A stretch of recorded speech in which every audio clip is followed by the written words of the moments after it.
Assalamualaikum warahmatullahi wabarakatuh. Di sini saya Meroza Fadila dengan NPM 1913023042 akan menjelaskan mengenai kemiripan sifat unsur dalam suatu golongan dan keperiodikannya dalam menempuh ujian akhir praktikum mata kuliah pembelajaran berbasis TIK dengan dosen pengampu Bapak Andrian Saputra SPD MSc dan Ibu Lisa Tania SPD MSc. Yang pertama, saya akan menjelaskan melalui aplikasi Canva. Perkembangan tabel periodik unsur. Yang pertama, hukum triade de Bereiner. Pada tahun 1829, Johann Wolfgang de Bereiner melihat adanya kemiripan sifat di antara beberapa unsur, lalu mengelompokkannya menurut kemiripan sifat yang ada. Ternyata tiap kelompok terdiri atas 3 unsur, sehingga disebut triade. Jika unsur-unsur dalam satu triade tersebut disusun menurut kenaikan massa atom-atomnya, ternyata massa atom maupun sifat-sifat unsur yang kedua merupakan rata-rata dari massa atom unsur pertama dan ketiga. Penemuan ini memperlihatkan adanya hubungan antara massa atom dengan sifat-sifat unsur. Selanjutnya, sistem periodik Mendeleev. Pada tahun 1872, Dmitri Ivanovich Mendeleev dan Julius Lothar Meyer secara terpisah mengumumkan suatu sistem pengelompokan unsur-unsur. Unsur-unsur yang mempunyai sifat mirip dikelompokkan dalam jalur vertikal, sehingga diperoleh sebuah tabel yang memuat semua unsur-unsur yang diketahui pada saat itu. Pada tabel tersebut, masih tempat-tempat kosong untuk unsur-unsur yang belum diketahui. Mendeleev mencoba meramalkan beberapa sifat unsur yang belum diketahuinya berdasarkan data-data yang ada pada tabel tersebut dan mendapatkan kenyataan bahwa sifat itu sesuai dengan sifat unsur setelah diketemukan. Selanjutnya, sistem periodik bentuk panjang dari Moseley.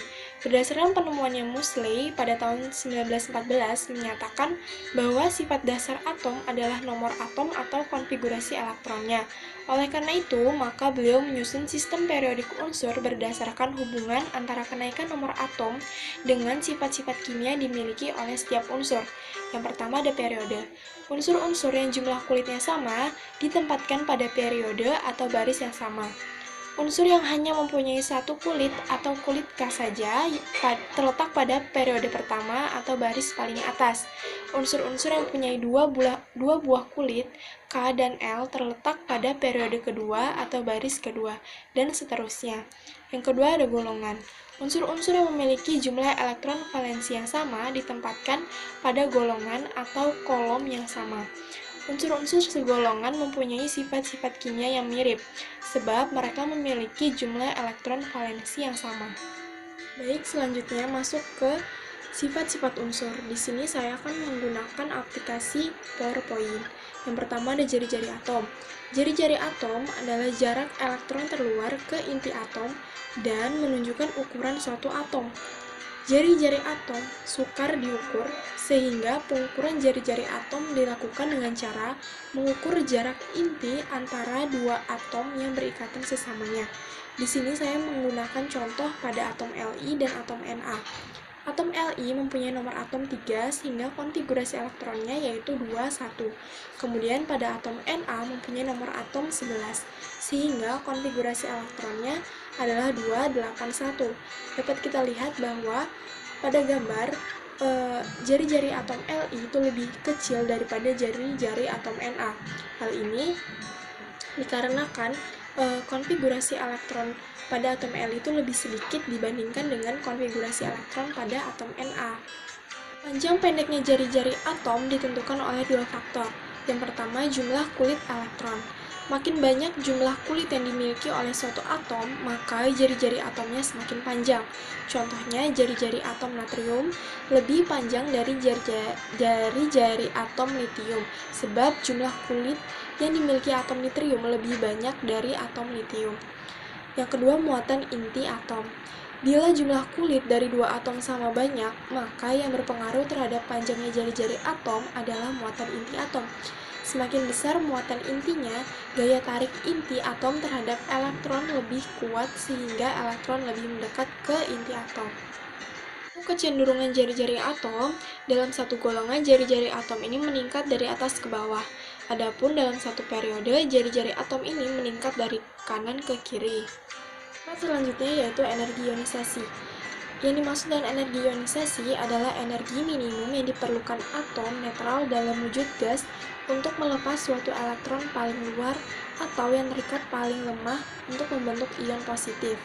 Energi ionisasi ini bergantung pada besar gaya tarik inti terhadap elektron paling luar, yaitu elektron yang akan dilepaskan. Untuk kecenderungan energi ionisasi, dalam satu golongan dari atas ke bawah, energi ionisasi semakin kecil. Hal ini dikarenakan dalam satu golongan dari atas ke bawah nomor atom bertambah. Kemudian, dalam satu periode dari kiri ke kanan, maka energi ionisasi semakin besar, karena dalam satu periode dari kiri ke kanan, jari-jari atom semakin kecil. Baiklah, untuk unsur selanjutnya, di sini saya menjelaskan melalui media flipbook. Yang ketiga yaitu keelektronegatifan. Keelektronegatifan adalah kemampuan atau kecenderungan suatu atom untuk menangkap atau menarik elektron dari atom lain. Misalnya, fluorin memiliki kecenderungan menarik elektron lebih kuat daripada hidrogen. Jadi dapat disimpulkan bahwa keelektronegatifan fluorin lebih besar daripada hidrogen.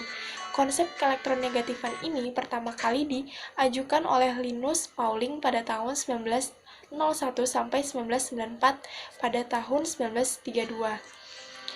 Untuk kecenderungannya, unsur-unsur yang segolongan keelektronegatifan makin ke bawah makin kecil karena gaya tarik inti semakin lemah. Sedangkan unsur-unsur yang seperiode, keelektronegatifan makin ke kanan semakin besar. Akan tetapi, perlu diingat bahwa golongan 8A tidak mempunyai keelektronegatifan. Hal ini karena sudah memiliki 8 elektron di kulit terluar. Jadi, keelektronegatifan terbesar berada pada golongan 7A. Unsur selanjutnya yaitu afinitas elektron.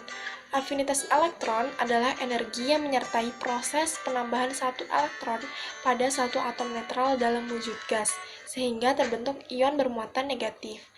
Afinitas elektron juga dinyatakan dalam kilojoule mol pangkat min 1. Unsur yang memiliki afinitas elektron bertanda negatif berarti mempunyai kecenderungan lebih besar dalam menyerap elektron daripada unsur yang afinitas elektronnya bertanda positif.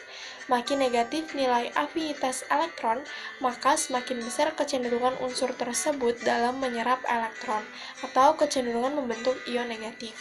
Untuk kecenderungan afinitas elektron, dalam satu golongan, afinitas elektron cenderung berkurang dari atas ke bawah. Dalam satu periode, afinitas elektron cenderung bertambah dari kiri ke kanan. Kecuali unsur alkali tanah dan gas mulia, semua unsur golongan mempunyai afinitas elektron bertanda negatif. Afinitas elektron terbesar dimiliki oleh golongan halogen. Baiklah, mungkin hanya itu yang dapat saya sampaikan mengenai penjelasan materi saya melalui aplikasi-aplikasi. Saya akhiri, wassalamualaikum warahmatullahi wabarakatuh.